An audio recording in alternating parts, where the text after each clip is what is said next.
मैं गाऊं हालेलुया मेरे शत्रुओं के सामने। मैं गाऊं हालेलुया शंका की शोर से परे।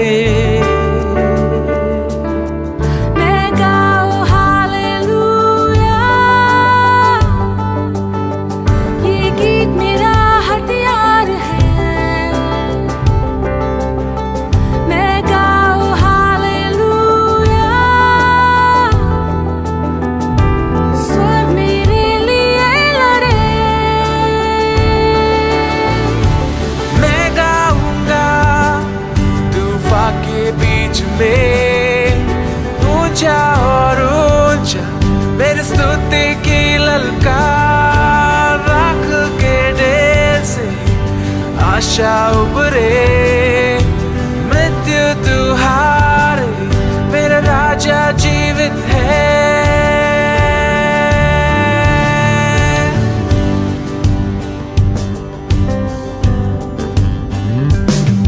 मैं गाऊं हालेलुया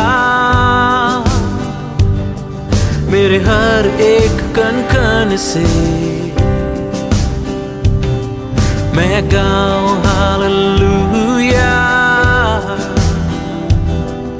अंधेरा सारा दूर हटे। मैं गाऊं हालेलुया रहस्यों के बीच में। मैं गाऊं हालेलुया डर तेरा मुझ पे जोर नहीं। मैं गाऊंगा तूफान के बीच में, ऊंचा और ऊंचा मेरी स्तुति की ललकार, राख के ढेर से आशा उभरे। मृत्यु तू हारे, मेरा राजा जीवित है। मैं गाऊंगा तूफान के बीच में, ऊंचा और ऊंचा मेरी स्तुति की ललकार, राख के ढेर से आशा उभरे। मृत्यु तू हारे, मेरा राजा जीवित है।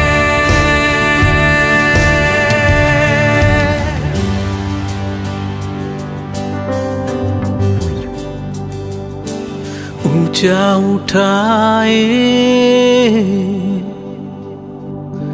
जय गीत गाए। ऊंचा उठाए जय गीत गाए। ऊंचा उठाए जय गीत गाए, शंका के शोर से परे। ऊंचा उठाए मेरा हथियार है। जय गीत गाए स्वर मेरे लिए लड़े। ऊंचा उठाए कण कण से जय गीत गाए। मेरा सारा दूर हटे।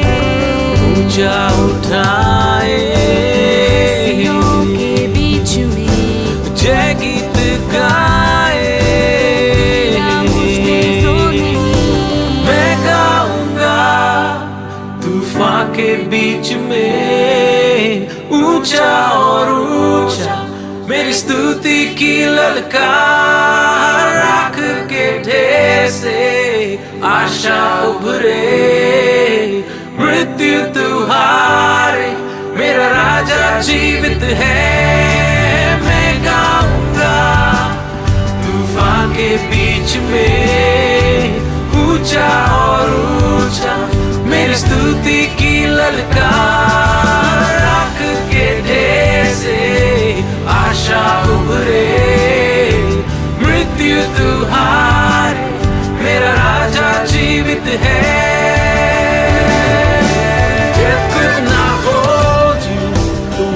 tore before you. You silenced the boast of sin and grave. The heavens are roaring with praise of your glory. For you are raised to life again. You have no rival. You have no equal. Now and forever, God, you reign. Yours is the kingdom. Yours is the glory. Yours is the name above all names.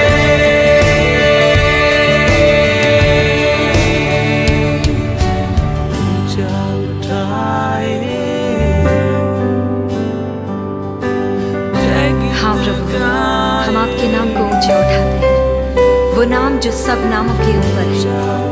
आपने मृत्यु पर जयवंत होकर उसके डंक को हमेशा के लिए तोड़ दिया। प्रभु, स्वर्ग के नीचे और पृथ्वी के ऊपर केवल एक ही नाम दिया गया है, जिस नाम से मुर्दे जी उठते हैं, सूखी हड्डियों में जान भर जाती है, राख की जैसी अवस्था में भी अपरंपार आशा को भरता है। प्रभु, अपने शत्रुओं के सामने, हमारी परिस्थितियों के बीच में, हर शक और सवालों के ऊपर हम आपके नाम को ऊंचा उठाएंगे, क्योंकि सारी स्वर्गीय सेना हमारे लिए लड़ती है और हम जानते हैं कि जो हमारे अंदर है वो उससे बढ़कर है जो इस संसार में है, क्योंकि इन सब बातों में उसके द्वारा जिसने हमसे प्रेम किया हम जयवंत से बढ़कर हैं। यीशु मसीह के नाम से आमीन।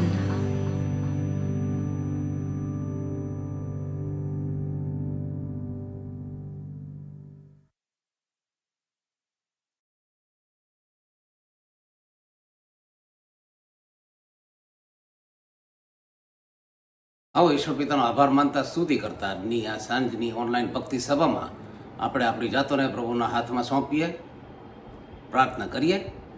પવિત્ર અને પ્રેમાળ ઈશ્વર પિતા, મેં તમારો આભાર માનીએ છીએ, તમારી કૃપામાં પિતા આજનો આ દિવસ આપ્યો, અત્યાર સુધી સંભાળ્યા, સર્વ માટે આભાર માનતા સ્તુતિ કરીએ। ખાસ કરીને પિતા અત્યારે તમારા પાયસન પાસે નમ્યા છે પિતા, આજની આ સાંજની ગુજરાત ડાયોસીસ મારફતે આ ઓનલાઈન ભક્તિ સભામાં પ્રભુ તમારી કૃપામાં તમે અમને દોરી લાવ્યા છો, આભાર માનીએ છીએ।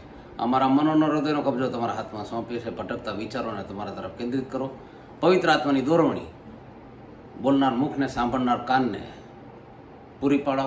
અને હા પિતા, અમે તમારા મહિમાના અર્થે વપરાનારા તમારા બાળકો બનીએ તેવું તમે થવા દો। આ સંગતને તમે આશીર્વદિત કરો પ્રભુ ઈસુના નામમાં, આમેન। સૌ પ્રથમ તો ઈશ્વર પિતાનો આભાર માનું છું, સ્તુતિ કરું છું। પ્રભુએ આ સુંદર તક આપી, ખાસ કરીને ગુજરાત ડાયોસીસના બિશપ સિલ્વાન્સ ક્રિશ્ચન સાહેબ, તેમજ અમારી સ્થાનિક મંડળીના પાળક રેવરન્ડ ગોકુલ પરમાર સાહેબ અને ડાયોસીસના આ સેવાને લગતા દરેક લોકોને માટે આભાર માનતા અત્યારે ખાસ કરીને આ ઓનલાઈન ભક્તિ સભામાં આપણે એકઠા થયા છીએ ત્યારે બહુ જ આભાર માનું છું કે પ્રભુએ મને આ તક આપી। ખાસ કરીને મિત્રો, છેલ્લા ઘણા સમયથી હું આ વચનની સેવામાં છું અને અત્યાર સુધી આ ઓનલાઈન ભક્તિ સભામાં આપણે ફિલાડેલ્ફિયાની મંડળી, પરગામનની મંડળી, સાર્દિસ અને એફેસસની મંડળી એના વિશે આપણે જોઈ ગયા। અને અત્યારે આપ જાણો છો કે ચારે બાજુ એ સતાવણીનો સમય છે અને ઘણી જગ્યાએ આપણે સતાવણીના સમાચારો પણ સાંભળીએ છીએ અને માટે આજે એ સ્મરણાની મંડળી વિશે આપણે જાણવા માંગીએ છીએ। આવો આપણે પ્રભુના વચનો વાંચીએ તથા સાંભળીએ। પ્રકટીકરણનું પુસ્તક તેનો 2 અધ્યાય અને 8 થી 11 કલમ। સ્મરણાની મંડળીના દૂતને લખ કે જે પ્રથમ તથા છેલ્લો છે, જે મુએલો હતો પણ જીવતો થયો છે, તે આ વાતો કહે છે। હું તારી વિપત્તિ તથા તારી દરિદ્રતા જાણું છું, તો પણ તું ધનવાન છે। અને જે કહે છે કે અમે યહૂદી છીએ પણ તેઓ એવા નથી, પણ શૈતાનની સભા છે, તેઓનું દુર્ભાષણ હું જાણું છું। તારે જે સહન કરવું પડશે તેનાથી બીતો ના। જુઓ, તમારું પરીક્ષણ થાય એ માટે તમારામાંના કેટલાકને શૈતાન બંદીખાનામાં નાખવાનો છે અને 10 દિવસ સુધી તમને વિપત્તિ પડશે। તું મરણ પર્યંત વિશ્વાસુ થઈ રહે અને હું તને જીવનનો મુકટ આપીશ. આત્મા મંડળીને જે કહે છે તે જેને કાન છે તે સાંભળે. જે જીતે છે તેને બીજા મરણનું દુઃખ ભોગવવું પડશે નહીં. તો આજે આપણે આ સ્મરણાની મંડળી વિશે શીખવા માંગીએ છીએ. એ હાલની સતાવણીનો સમય અને એ સમયની સતાવણીનો સમય. સતાવણી તો કદાચ બધી જગ્યાએ સરખી પણ હોઈ શકે, અલગ અલગ હોઈ શકે, પણ પ્રભુના લોકો ઉપર સતાવણી આવવાની છે એ પ્રભુએ પોતાના વચન મારફતે આપણને જણાવી જ દીધું છે. અને માટે ખ્રિસ્તી જીવન, એ ખ્રિસ્તી વિશ્વાસી જીવન, એ જો સતાવણી નથી તો એ તેના માટે એ એકદમ આસાન જીવન છે એવું માની લેવાની જરૂર નથી. હા, આપણને પણ આપણા જીવનોમાં ઘણીવાર એ સતાવણીનો સામનો કરવો પડે છે. પણ આ જે સતાવણી હતી એ આ મંડળી ભયંકર સતાવણી પામનારી મંડળી હતી. મંડળી પર આંતરિક તેમજ બાહ્ય રીતે પરીક્ષણ આવતું હતું, આક્રમણો થતા હતા. અને હજુ પણ સતાવણી આવશે એ વિશે પણ અહીંયા જણાવવામાં આવ્યું છે. અને 10મી કલમમાં એ બાબત આપણે જોઈ શકીએ છીએ. આ મંડળી એવી હતી કે જેમાં કંઈ ખોટું નહોતું અને પ્રભુ ઈસુ આ મંડળી માટે કોઈ પણ ચેતવણી પણ ઉચ્ચારતા નથી. અને આ મંડળી એવી મંડળી હતી કે જેને પ્રભુ ચાહતા હતા. ગમે તે પરિસ્થિતિમાં પ્રભુ માટે અળગ ઊભી રહેનારી અને પરીક્ષણ અથવા તો કસોટી આવે તો પણ પ્રભુ ઈસુ માટે સ્થિર રહેનારી એવી આ મંડળી હતી. અને આ પ્રભુ ઈસુને ગમે એવી આ મંડળીનું ચિત્ર હતું. મિત્રો, આ વચનો જ્યારે આપણે આ અલગ અલગ 7 મંડળી વિશે જ્યારે અભ્યાસ કરીએ ત્યારે એક સ્મરણાની મંડળી એવી છે જેમાં ફક્ત 4 કલમની અંદર એ સંદેશ એ મંડળીને આપવામાં આવે છે. ફક્ત 4 કલમ જ. અને આ 4 કલમ આજે આપણે જોવાના છીએ. અને જો આ મારી પદ્ધતિ પ્રમાણે જો આપણે આ વચનો સમજવાના હોય તો તેને આપણે અલગ અલગ ભાગમાં વહેંચી શકીએ, જેથી કરીને આપણને એ મંડળી વિશે વધારે અથવા તો આ સંદેશ વિશે વધારે માહિતી મળે. તો પહેલી બાબત છે કે કોના માટે આ સંદેશ છે, તો એ આપણે જોયું કલમ 8માં કે સ્મરણાની મંડળીના દૂતને લખ. બીજી બાબત છે કે કોણ આ સંદેશ આપે છે, તો એ કલમ 8માં છે પ્રભુ ઈસુ, જે પ્રથમ તથા છેલ્લા એ પ્રભુ ઈસુએ આ સંદેશ આપ્યો છે. એના પાળવાથી કંઈ લાભ છે અથવા તો કંઈ પ્રશંસા થાય છે એ આપણે આગળ જોઈશું.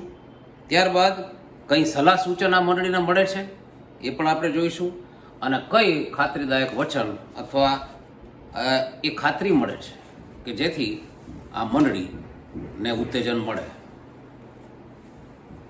અહીંયા પ્રથમ લખ્યું છે કે મંડળીના દૂતને લખ. મંડળીનો દૂત એટલે અત્યાર સુધી આપણે જેમ જોયું તે પ્રમાણે એ મંડળીના આગેવાન, મંડળીના પાળક, મંડળીના વડીલ, એને વિશે આ લખવામાં આવ્યો છે. અને આ સંદેશને માટે આ લોકો જવાબદાર વ્યક્તિઓ છે. અને આ વ્યક્તિઓને મંડળીના પરીક્ષણમાં અથવા તો મંડળીની સતાવણીમાં મંડળીની પડખે ઊભા રહેવાનું છે અને તેમણે આગળ પડતો ભાગ ભજવવાનો છે. તેમણે આગળ ઊભા રહેવાનું છે અને લોકો ને તેના માટે દોરવાના છે. ઘણી વખત મંડળી એ પાળક વગરના ઘેટા જેવી થઈ જાય છે, પણ આ આગેવાનો એ મંડળીને એમના માર્ગમાં દોરવાનું છે. પરીક્ષણ આવે છે પણ પરીક્ષણ હેઠળ દબાઈ જવાનું નથી, પણ એનો સામનો કરવાનો છે. અને એ સામનો આપણે પ્રભુ ઈસુ ખ્રિસ્તના સામર્થ્ય દ્વારા જ કરી શકવાના છીએ. અને લોકોને પણ તેમ કરવા આ વડીલોએ અથવા તો પાળકે અથવા તો મંડળીના આગેવાનોએ જણાવવાનું છે. આમ ગમે તેવું પરીક્ષણ અથવા સતાવણી આવે પણ આગેવાનોએ મંડળીના પ્રભુ ઈસુમાં દોરવાની છે.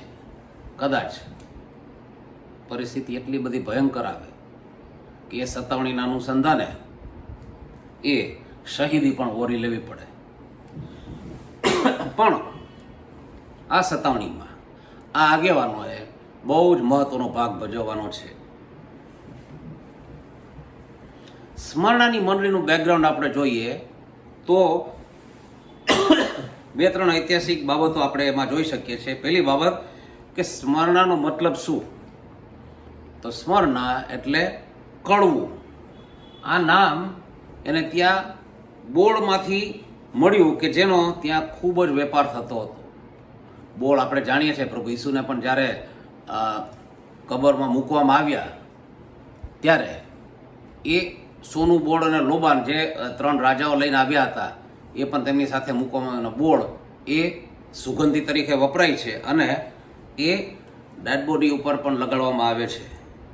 અને એવી રીતે એ બોળની ત્યાં ખૂબ જ વેપાર થતો હતો. અને આ મંડળી એના નામ પ્રમાણે એ અનુભવમાંથી પસાર થઈ રહેતી. 10મી કલમ આપણે જોઈએ, તારે જે સહન કરવું પડશે તેનાથી બીતો ના. એ કડવી બાબતો છે એના જીવ એ મંડળીના માટે. પણ પ્રભુ કહે છે કે તું બીતો ના, કેમ કે તેનાથી બીતો ના. જુઓ, તમારું પરીક્ષણ થાય એ માટે તમારામાંના કેટલાક ને શૈતાન બંદીખાનામાં નાખવાનો છે. આમ એ કડવી બાબતો મંડળી વિશે ત્યાં દર્શાવવામાં આવી છે. બીજી બાબત જોઈએ, સ્મરણા એ ગૌરવપૂર્વકનું એક શહેર હતું. પોતાની સંસ્કૃતિ માટે, એની સુંદરતા માટે અને એના વેપારિક તાકાતને માટે એ પ્રખ્યાત હતું.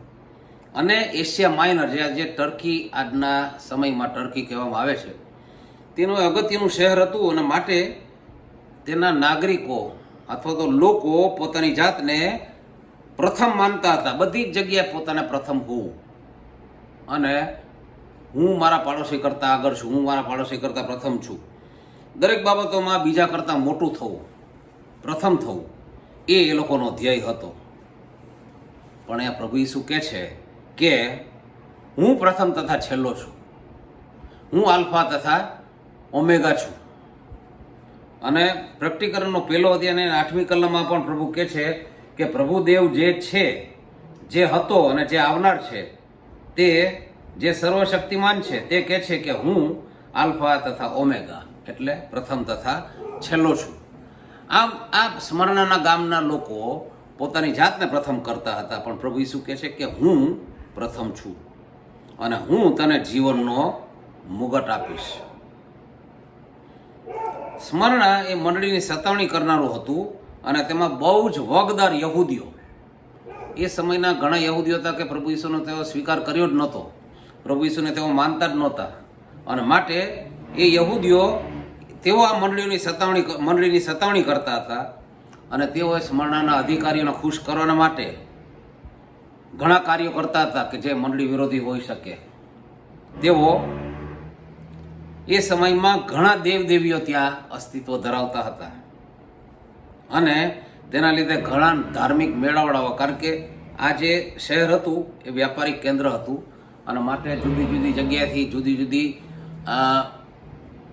જાતિના લોકો પણ આવતા હતા અને તેઓના દેવદેવીઓને પણ સાથે લાવતા હતા. અને માટે તેઓ એ જે મેળાવડાઓ ભરાતા હતા તેમાં આ ખ્રિસ્તી લોકોને, સ્મરણાની મંડળીના લોકોને જવાના માટે ફરજ પાડવામાં આવતી હતી, બળજબરી કરવામાં આવતી હતી, તેમની મશ્કરી કરવામાં આવતી હતી, તેઓની વિશે ખરાબ બોલાતું હતું.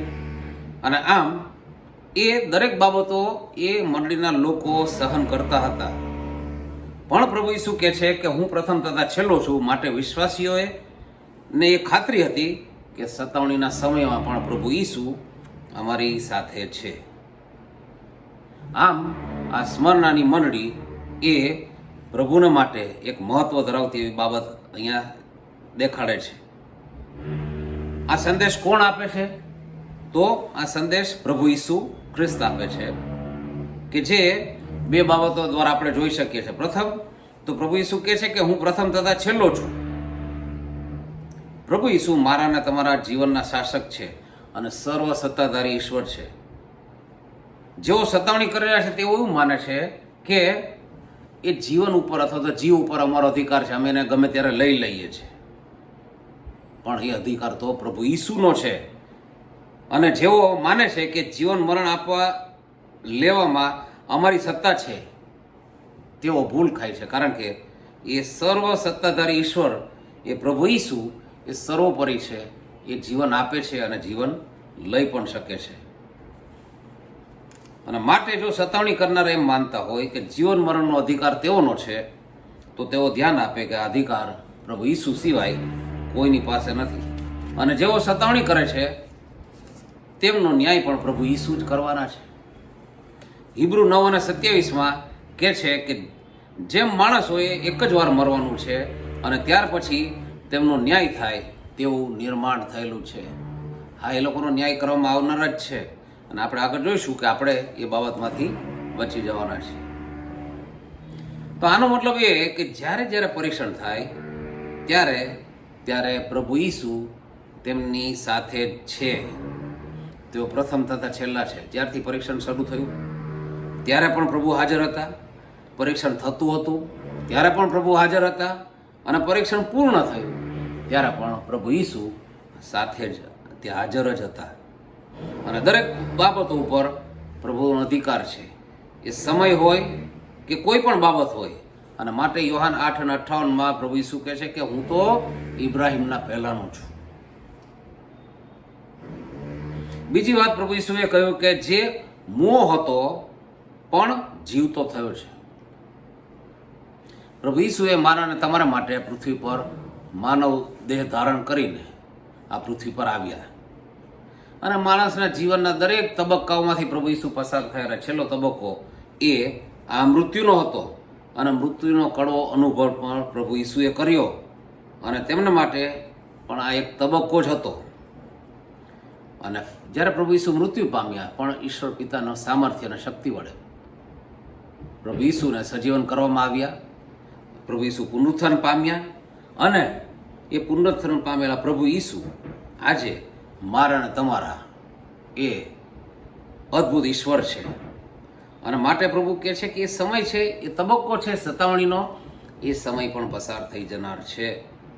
અને જો તેમાં મૃત્યુ થાય તો પણ તમારે ચિંતા કરવાની જરૂર નથી, કારણ કે પ્રભુ ઈસુ કહે છે મૃત્યુને મેં જીત્યું છે. અને માટે વિશ્વાસી જીવન એ અનંતકાલિક છે.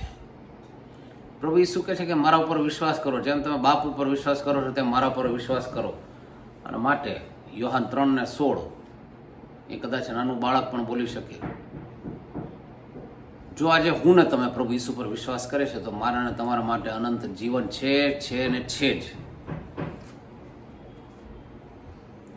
ત્રીજી બાબત, આ સંદેશ અથવા તો આ વચન પાળવાથી કઈ બાબતની અથવા તો કોની પ્રશંસા થાય છે?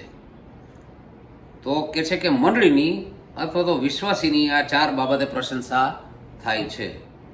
પહેલી બાબત તો કે ભયંકર રીતે પરીક્ષણ થાય પણ વિશ્વાસી વ્યક્તિ પ્રભુ ઈસુનો નકાર નહીં જ કરે. જો હું સાચો વિશ્વાસી ખ્રિસ્તી છું તો ગમે તેવી સતાવણી મારા ઉપર આવે પણ હું પ્રભુ ઈસુનો નકાર કરવાનો નથી. પણ આ બાબત બોલવી, અને જ્યારે ખરેખર મારા જીવનનું પરીક્ષણ આવે તો કઈ રીતે હું વર્તું છું એ ખૂબ જ અગત્યની બાબત છે. કારણ કે બોલી નાખવું બહુ સહેલું છે કે પરીક્ષણ મારા ઉપર ભલે આવે પણ હું પ્રભુ ઈસુનો નકાર કરીશ નહીં. પણ જ્યારે પરીક્ષણ આવે ત્યારે હું કઈ રીતે વર્તું છું એ મારા માટે ખૂબ મહત્વની બાબત છે. અને મિત્રો, આજે એક ખાસ બાબત કે પરીક્ષણ એ ઈશ્વર પિતા લાવતા નથી, પ્રભુ ઈસુ લાવતા નથી. પરીક્ષણ એ શૈતાન મારફતે છે. અને માટે જ પ્રભુ ઈસુ કહે છે કે પરીક્ષણની સાથે છૂટકાનો માર્ગ પણ રાખેલો છે. અને એ પરીક્ષણ એ શૈતાન તરફથી છે, પણ પરીક્ષા એ કસોટી એ પ્રભુ ઈસુ તરફથી છે. કારણ કે જ્યારે આ પ્રભુ ઈસુનો નકાર થાય છે ત્યારે ભયંકર બાબતો બને છે. પણ આ વિશ્વાસી સેવકો આ ભયંકર પરીક્ષણમાં પણ તેમની ઠઠ્ઠા મશ્કરી કરવામાં આવી, અથવા તો તેમની સંપત્તિનું નુકસાન થયું, અથવા તો જેલમાં જવું પડ્યું, પણ કોઈ પણ બાબત બની, અથવા તો શહીદી પણ વોરી લીધી. એ પરીક્ષણનું છેલ્લી જ બાબત આવે છે તો એ શહીદી વોરવાની બાબત આવે છે. કદાચ એ પણ સહન કરી લીધું પણ પ્રભુ ઈસુના માર્ગમાંથી પાછા ફર્યા નહીં. પ્રભુ ઈસુ મારા તારણહાર છે, પ્રભુ ઈસુએ મારા પાપોની માફી આપી છે, એ બાબત તેઓએ છોડી નહીં અને પ્રભુ ઈસુનો નકાર કર્યો નહીં. અને માટે માથી 24:9 કહેવામાં આવ્યું છે, ત્યારે તેઓ તમને વિપત્તિમાં નાખશે અને તમને મારી નાખશે, અને મારા નામને લીધે સર્વ પ્રજાઓ તમારો દ્વેષ કરશે. અને આ એ યહૂદી પ્રજા હતી કે જે શરૂઆતના એ ખ્રિસ્તી લોકોની બહુ જ દ્વેષ કરતી હતી. પણ પ્રભુ ઈસુ કહે છે કે મારા નામે તમે દરેક બાબતો ભોગવી લીધી છે અને માટે તમારે ચિંતા કરવાની જરૂર નથી. તેઓ ભલે તમને વિપત્તિમાં નાખે, ભલે તમને જે બાબતો કરે, પણ હું તમારી સાથે છું. આ મંડળી દરિદ્રતા ભોગવનારી મંડળી હતી. કેમ દરિદ્રતા ભોગવવી? કારણ કે પ્રભુના નામની ખાતર તેમની સાથે ઘણા દુર્વ્યવહારો થતા હતા, ભેદભાવ રાખવામાં આવતો હતો, તેમને સારા કામ ધંધા અથવા તો નોકરી મળતી નહોતી, તેમની સંપત્તિ જપ્ત કરવામાં આવતી હતી. અને રોમમાં કાયદો હતો કે દરેક નાગરિકે ત્યાંના સત્તાધીશો પાસે જઈ અને કબૂલ કરવાનું કે કાયસાર તે પ્રભુ છે. અને જો સાચો ખ્રિસ્તી વિશ્વાસી વ્યક્તિ હોય તો એ આ કબૂલાત કરી શકે જ નહીં. અને માટે તેઓને દરિદ્રતામાં જ રહેવાનું આવ્યું. અને એ દરિદ્રતા અને સાથે આ થતા અનેક અત્યાચારો તેમની સાથે થતા રહ્યા. પણ પ્રભુ ઈસુ બીજું કોરિન્થી 8 અને 9 કહે છે, કેમ કે તમે, પાઉલ કોરિન્થી મંડળીને જણાવે છે, કેમ કે તમે આપણા પ્રભુ ઈસુ ખ્રિસ્તની કૃપા જાણો છો કે તે ધનવાન છતાં તમારા માટે દરિદ્ર થયો. રાજાઓના રાજાના પ્રભુના પ્રભુ તેમના માટે કોઈ જ બાબતની ખોટ ન હોય, પણ એ પ્રભુ ઈસુએ મારા અને તમારા માટે એ ગંદી ગભાણમાં જન્મ લીધો અને મારા અને તમારા લીધે એ દરિદ્ર થયા, એ માટે કે તમે તેની દરિદ્રતાથી ધનવાન થાઓ. આજે હું ને તમે પ્રભુ ઈસુમાં ધનવાન છીએ, કારણ કે પ્રભુ ઈસુએ મારા અને તમારા માટે અદ્ભુત એવું જીવન, એ જીવન કે જ્યાં આપણે કોઈ જ બાબત કરવાની નથી, શાંતિ અને આનંદથી પ્રભુમાં રહેવાનું છે, એ રીતે હું ને તમે એ ધનવાન થયા છીએ. ત્રીજી બાબત અહીંયા જણાવે છે કે મંડળી આત્મિક રીતે ધનવાન હતી.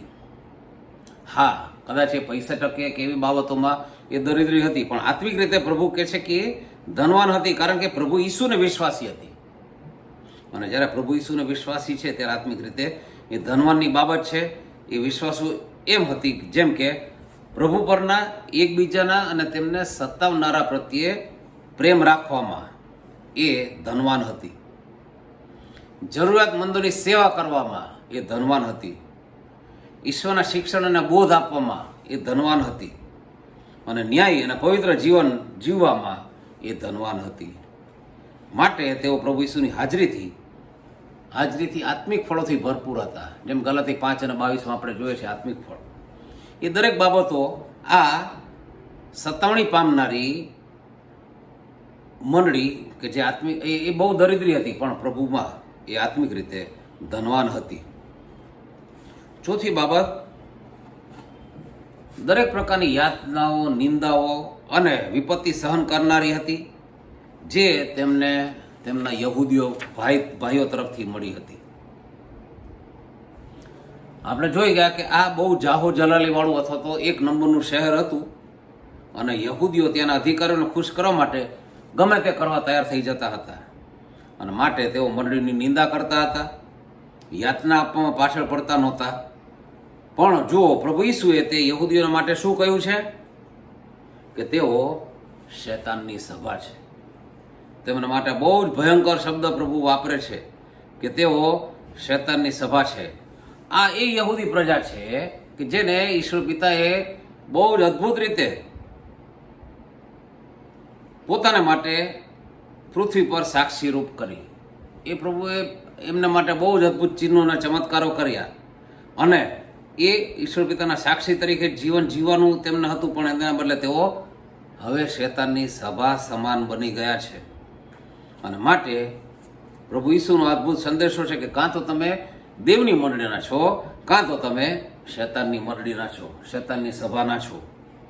અને જો આપણે પ્રભુની સાચી મંડળી છીએ તો આવી નિંદા, યાતના, પરીક્ષણ અને ભ્રષ્ટ દુનિયામાં પણ પ્રભુ ઈસુને વિપત્તિમાં પણ છોડીએ નહીં, કારણ કે તેમના નામને આપણે મોટું મનાવવાનું છે. એ પ્રભુ પર આપણે વિશ્વાસ કરી દેવાનો છે. દરેક પરિસ્થિતિમાં પ્રભુ ઈસુ મારીને તમારી સાથે જ છે, એ મારે તમારે વિશ્વાસ રાખવાનો છે. માર્ક 8:38 કહે છે, કેમ કે આ વ્યભિચારી તથા પાપી પેઢીમાં જે કોઈ મારે લીધે તથા મારી વાતોને લીધે શરમા છે, તેને લીધે માણસનો દીકરો પણ જ્યારે પોતાના બાપના મહિમા સહિત પવિત્ર દૂતોની સાથે આવશે ત્યારે તે શરમાશે. જો આજે એ હું ને તમે પ્રભુ ઈસુને લીધે શરમાઈએ છીએ, કદાચ મારા અને તમારા જીવનમાં એ સતાવણી આવે અને પ્રભુ ઈસુનો નકાર કરીએ, તો પ્રભુ ઈસુ કહે છે કે તમે મારા નામને લીધે શરમાયા છો. હવે જ્યારે હું મારા બાપના મહિમા સહિત પાછો આવીશ, ત્યારે એ પવિત્ર દૂતોની સાથે હું પણ તમને નકારીશ, હું પણ તમારા માટે શરમાઈશ. ચોથી બાબત આપણે જોઈએ, કઈ આ મંડળીને કઈ સલાહ સૂચન મળે છે. હા, એ વિશ્વાસુ મંડળીને અને વ્યક્તિને પ્રભુ સલાહ સૂચન આપે છે. કોઈ ચેતવણી નથી આપતા, પણ સલાહ સૂચન આપે. પ્રભુ ઈસુ કહે છે કે હજુ વધારે પરીક્ષણ આવશે. એ 10 દિવસ સુધી વિપત્તિની વાત અહીંયા કરવામાં આવી. એ 10 દિવસ વિશે તો કદાચ બીજો શેરિંગ થઈ શકે, પણ અત્યારે આપણે સાદી રીતે લઈએ તો 10 દિવસ એક સ્પેસિફિક સમય અહીંયા જણાવવામાં આવ્યો છે કે 10 દિવસ એટલે ટૂંકા ગાળાનો એ પરિસ્થિતિ તમારા ઉપર આવશે, એ વિપત્તિ આવશે, જેથી કરીને એ વિપત્તિમાં, એ પરીક્ષણમાં તમે આવશો, પણ એ સમય અથવા તો એ ગાળો બહુ ટૂંકો હશે. પ્રભુ ઈસુ ઘણીવાર પરીક્ષણ આવવા દે છે, જેથી કરીને હું ને તમે જો વિશ્વાસી છીએ તો એ મારીને તમારી કસોટી થાય છે, જેથી કરીને આપણે પ્રભુમાં વિશ્વાસુ બનીએ છીએ અને પ્રભુની વધુ નજીક આવીએ છીએ. આજે 2020-21 કોરોનાનો સમય યાદ આવે છે કે જ્યારે આપણે બહુ જ ભયંકર વિટંબણામાં, બહુ જ ભયંકર પરિસ્થિતિમાં, અને આપણે માટે જાણે કે કોઈ આશા નહોતી એવી પરિસ્થિતિમાં આપણે આવી ગયા હતા. હા, પ્રભુ મંદિરમાં જઈ શકાતું નહોતું, કોઈ જેવી બાબત નહોતી. ત્યારે લોકો ઓનલાઈન ભક્તિ સભા ઉપર જ આધાર રાખતા હતા, પ્રભુના વચનો મળે તેના માટે જ એ સમયની રાહ જોતા હતા. પણ હવે આજે એ દરેક સમયો પૂરા થઈ ગયા છે, ત્યારે બહુ ખેદ સાથે કહેવું પડે છે કે ડાયોસીસે સુંદર વ્યવસ્થા કરી છતાં પણ ઘણા લોકો આજે આની અવગણના કરે છે. કેટલા લોકો જુએ છે એ તો જે આ અપલોડ કરતા હોય અથવા તો આ વ્યવસ્થા સંભાળતા હોય એને જ ખબર પડે. પણ મારો કહેવાનો મતલબ એમ છે કે જે એ કસોટીનો સમય આવ્યો ત્યારે આપણે પ્રભુની વધુ નજીક આવે, આપણે સંગતને માટે તલસતા હતા, તડપતા હતા, ક્યારે પ્રભુ મંદિર શરૂ થાય, ક્યારે આપણે ભક્તિ સભામાં ભાગ લઈએ. પણ હવે એ સમય નોર્મલ થઈ ગયો છે, માટે હવે કદાચ ભક્તિ સભા પણ ભૂલાઈ ગઈ છે. આજે મારા કામમાં હું ભક્તિ સભામાં જતો નથી, મારે પાણી ભરવું છે, મારે આ કરવું છે, મારે બીજું કામ છે, મારે 10મા 12માના ક્લાસીસ ભરવાના છે. આ બધી પરિસ્થિતિ છે ને માટે એ સમય હતો કે હું વધુ પ્રભુની નજીક હતો, પણ હવે આજે પરિસ્થિતિ નોર્મલ થઈ ગઈ છે ત્યારે પ્રભુથી હું દૂર છું. અને જ્યારે પરીક્ષણ અને સતાવણી આવે છે ત્યારે પ્રભુની વધુ નજીક આપણે આવીએ છીએ. અને જ્યારે આવી પરિસ્થિતિ આવે છે ત્યારે મારો ને તમારો વિશ્વાસ વધે છે અને હું ને તમે એ સમાજને માટે સાક્ષીરૂપ બનીએ છીએ. 1 પિતર 4 અધ્યાય અને 12 ને 13 કલમમાં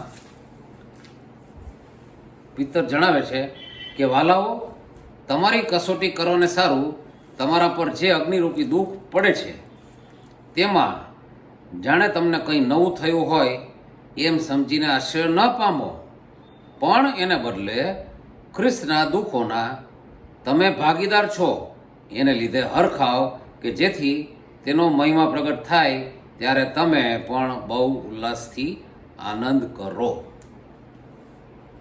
જ્યારે મારા ને તમારા ઉપર સતાવણી આવે ત્યારે આપણે હરખાવાનું છે. કોનામાં? પ્રભુમાં. કારણ કે એ ખ્રિસ્તના દુઃખોના હું ભાગીદાર બન્યો છું. પ્રભુ ઈસુ કહે છે કે મારા નામે તમને સતાવણી થાય ત્યારે તમે આનંદ કરો, હરખાવો. અને માટે જ્યારે વિપત્તિ આવે છે અથવા તો સતાવણી આવે છે ત્યારે આપણે પ્રભુમાં આનંદ કરવાનો છે. અને માટે પ્રભુ ઈસુનો સંદેશ છે, જ્યારે સતાવણી થાય ત્યારે બીહોમાં પણ વિશ્વાસુ રહો. માથી 10:30 અને 31 પ્રભુ બહુ જ અદ્ભુત રીતે કહે છે કે અને તમારા માથાના નિમાણા પણ બધા ગણેલા હતા. અત્યારે મને ખબર નથી મારા માથા ઉપર કેટલા વાળ છે, પણ પ્રભુ કહે છે કે તમારા નિમાળા પણ બધા ગણાયેલા છે, તે માટે બીહોમાં ઘણી ચલીઓ કરતા તમે મૂલ્યવાન છો. પ્રભુ ઈસુને મારું ને તમારું મૂલ્ય ખબર છે, ને માટે જ પ્રભુ ઈસુએ અદ્ભુત પ્રેમ મારાને તમારા ઉપર દેખાડ્યો અને આ પૃથ્વી પર ઉતરી આવ્યા. જો પ્રભુ ઈસુ મને ને તમને પ્રેમ કરતા ન હોત, મારું ને તમારું મૂલ્ય એ મારા ને તમારા કરતાં પ્રભુ ઈસુ વધારે જાણે છે. એ પ્રભુ ઈસુ મને ને તમને કહે છે કે ઘણી ચલીઓ કરતાં તમે મૂલ્યવાન છો. આ સંદેશમાં કંઈ ખાતરીદાયક અથવા વચન મળે છે તો કલમ 10 અને 11 બહુ જ અદ્ભુત રીતે પ્રભુ ત્યાં દર્શાવે છે. જે જીતે છે તેને 2 પ્રકારના વચન અથવા તો ખાતરી મળે છે. પહેલું, તેને જીવનનો મુગટ મળશે. તે અનંતકાલિક જીવન વિશેની વાત છે.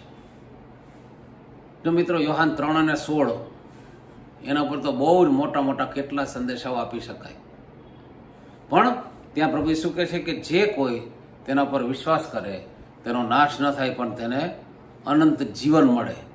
એ અનંત જીવન આપનાર એ પિતા ઉપર, એ પ્રભુ ઈસુ પર મારે વિશ્વાસ કરવાનો. જ્યારે વિશ્વાસ કરું છું ત્યારે પ્રભુ એ અનંત જીવન મને આપે છે. એ જીવન કે એમાં હવે મારે કોઈ ચિંતા કરવાની જરૂર નથી. અને એ જીવનનો મુગટ, એ અનંત જીવન પ્રભુ ઈસુ કહે છે કે હું આપું છું. હું તેઓને અનંત જીવન આપું છું અને કદી તેઓનો નાશ થશે નહીં. માટે નાશ થશે નહીં અને મારા હાથમાંથી કોઈ તેઓને છીનવી લેશે નહીં. યોહાન 10 અને 28 પ્રભુ કહે છે. જો આવા અદ્ભુત અને એવા વચનો પ્રભુ આપે છે ત્યારે યશાયા 55 અને 11 પ્રમાણે આ દરેક વચન પોતાનું ધાર્યું કાર્ય કર્યા સિવાય પાછું ફરતું નથી. અને જ્યારે પ્રભુએ મને તમને વચન આપ્યું છે કે હું તમને અનંત જીવન આપું છું, માટે આપવાના જ છે. અને આપણે એ વિશ્વાસમાં જ આગળ વધવાનું છે. બીજી બાબત છે જેમ આગળ કહ્યું એ મરણ. પ્રથમ મરણ તો માણસ તરીકે મારે ને તમારા પૃથ્વી પર આવ્યા એટલે એ જેનું જીવન છે એને મૃત્યુ છે જ. કારણ કે એ આદમે જ્યારે પાપ કર્યું ત્યારે મૃત્યુ એ પ્રવેશ કર્યો અને એ મૃત્યુ આજ સુધી ચાલ્યું આવે છે. પણ એ વિશ્વાસી વ્યક્તિને માટે એ માણસ તરીકેનું એક જ વારનું મૃત્યુ છે. પણ અહીંયા બીજા મરણનું દુઃખ ભોગવવું પડશે નહીં એવું વચન આપવામાં આવ્યું છે. આ બીજું મરણ અથવા તો બીજું મૃત્યુ એ શું છે? તો પ્રકટીકરણ 20 અને 14 મરણ અને હાદેસની અગ્નિની ખાઈમાં નાખવામાં આવ્યા. અગ્નિની ખાઈ એ જ બીજું મરણ છે. આ એ જગ્યા છે કે જ્યાં અવિશ્વાસી લોકોને, પ્રભુનો નકાર કરનારા લોકોને, પ્રભુના લોકોની સતાવણી કરનારા લોકોને પ્રભુ ઈસુ ન્યાય કરશે ત્યારે તેઓને અનંતકાલિક અગ્નિમાં નાખી દેવામાં આવશે. એ અગ્નિ કે જે કદી પણ બુઝાતી નથી અને માણસનું શરીર એમાં બળ્યા જ કરે, એ કદી પણ એ ભસ્મ નહીં થઈ જાય. અને ભયંકર યાતના, એ રોજની યાતના, એ અનંતકાલિક અથવા તો અગ્નિની ખાઈ એ જ બીજું મરણ છે.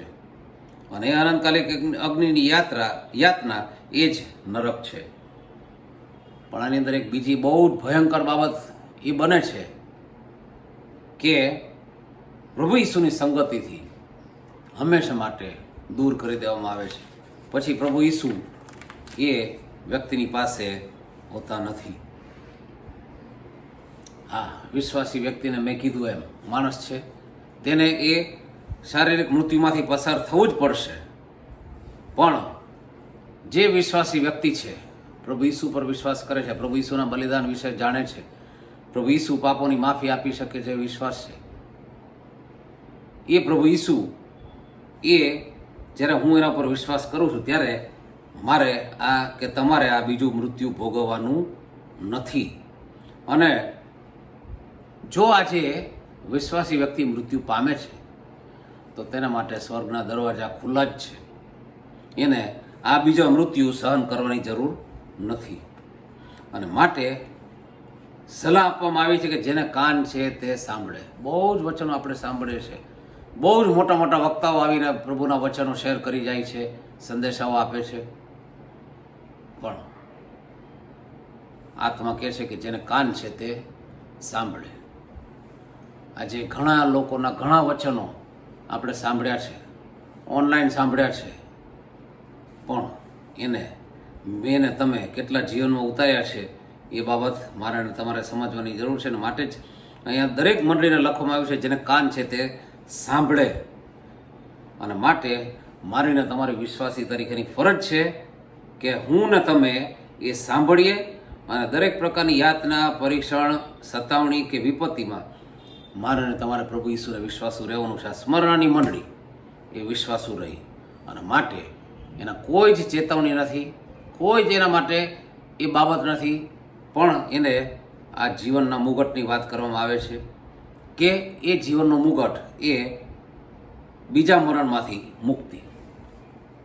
જો આજે મારે ને તમારે એ જીવનનો મુગટ અને બીજા મરણની માંથી મુક્તિ મેળવવાની છે તો ઈશ્વર પિતાના વિશ્વાસમાં આગળ વધવાનું છે. સતાવણી બહુ જ આવશે અને આજે સમય છે કે ચારેય બાજુ આપણે સતાવણીના સમાચાર સાંભળીએ છીએ, ઘણા વિડીયો જોઈએ છીએ, ઘણી એવી બાબતો બને છે. હમણાં થોડા સમય પહેલાં એક રાજ્યમાં એ વિશ્વાસી લોકોને મારી નાખવાના માટે એ શપથો લેવામાં આવી, પણ પ્રભુના લોકોને એ કોઈ નુકસાન થઈ શકે તેમ નથી. આ પરીક્ષણ આવશે, સતાવણી પણ આવશે, પણ એમાં મારે ને તમારે એ પ્રભુ ઈસુને દ્રઢપણે વળગી રહેવાનું છે. અને આપણે કોઈ દિવસ એવી પ્રાર્થના નથી કરવાની પ્રભુ આ સતાવણી અમારાથી દૂર કરો. આ સતાવણી આવશે પણ પ્રભુ કહે છે કે એ છૂટકાનો માર્ગ પણ મેં તમારા માટે રાખ્યો છે અને એ માર્ગ એ પ્રભુ ઈસુ જ જાણે છે. કારણ કે પ્રભુ ઈસુ પોતે કહ્યું છે કે માર્ગ, સત્ય તથા જીવન હું છું. મારે કયા માર્ગે ચાલવું છે એ મારો માર્ગ પ્રભુ ઈસુ બહુ સારી રીતે જાણે છે. હા, મારા જીવનમાં સતાવણી આવશે તો પ્રભુ મારી સાથે છે એ મારે વિશ્વાસ કરવાનો છે. અને જ્યારે એ વિશ્વાસ હું આગળ વધીશ ત્યારે ભલે ગમે તેવી સતાવણી આવે પણ એ દરેક સતાવણીમાં પ્રભુ મારી સાથે છે. અને એ જ વિશ્વાસ રાખીને મારે એ જીવનનું મુગટ અને બીજા મરણમાંથી મુક્તિ મેળવવાની છે. પ્રભુ આ વચનો દ્વારા મને અને તમને ખૂબ આશીર્વાદિત કરે. આમેન. આવો પ્રાર્થના કરીએ. પવિત્ર અને પ્રેમાળ ઈશ્વર પિતા, મેં તમારો આભાર માનીએ છીએ, તમારી સ્તુતિ કરીએ પિતા. આજે સ્મરણાની મંડળીના વિશે પ્રભુ આજે તમે અમને જે બાબતો શીખવી છે, આ પિતા સતાવણી પામનારી મંડળી હતી પણ તમને પસંદ અને તમે જે મંડળીનું સાચું સ્વરૂપ જોવા માંગતા હતા, જે ચિત્ર જોવા માંગતા હતા એવી આ મંડળી હતી.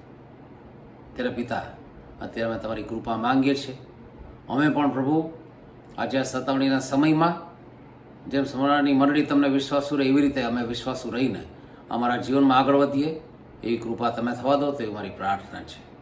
આ પિતા જે જ્યાં જે જગ્યાએ આ વચનો સાંભળવામાં આવ્યા છે, પવિત્ર આત્મા દરેકના જીવનમાં કાર્ય કરે અને અદ્ભુત રીતે પ્રભુ તમારા મહિમાના અર્થે એ વચનો અને બદલાયેલા જીવનો વપરાય એ મારી પ્રાર્થના પ્રભુ ઈસુના નામમાં પિતા સાંભળો, સ્વીકાર કરો બાપ. આમેન.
बस एक तू खुदा,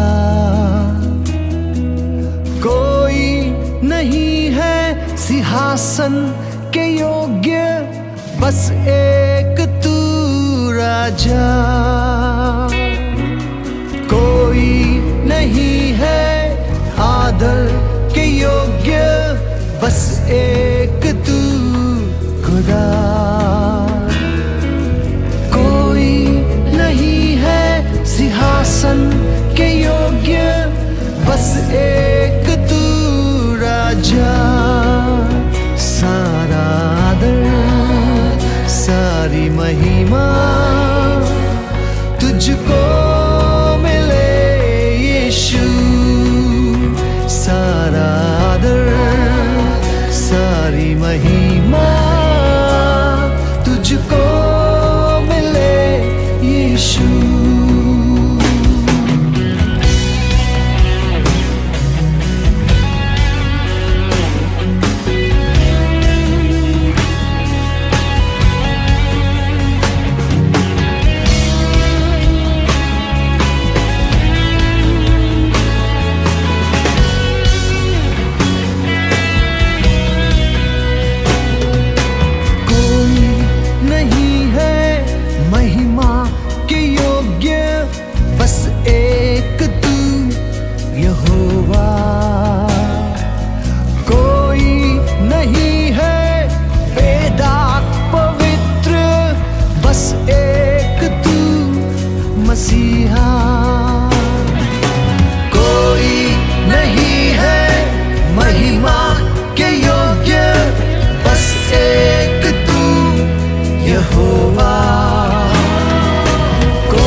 नाम यीशु, नाम यीशु का ऊंचा,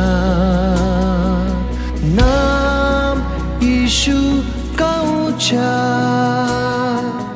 नाम यीशु का ऊंचा, नाम यीशु, नाम यीशु का ऊंचा,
नाराजगी में करे तू देरी, प्यार से ढाके मेरी गलतियां, रखे मुझको अपने पंखों तले, हर हर आंधी में, हर तूफान में। जैसा भी मैं था मुझे अपना लिया। तू ही है मेरा सहायक पिता। तेरी दया कभी कम ना होगी। तेरी दया कभी कम ना होगी। तेरी दया कभी कम ना होगी। तेरी दया कम ना होगी।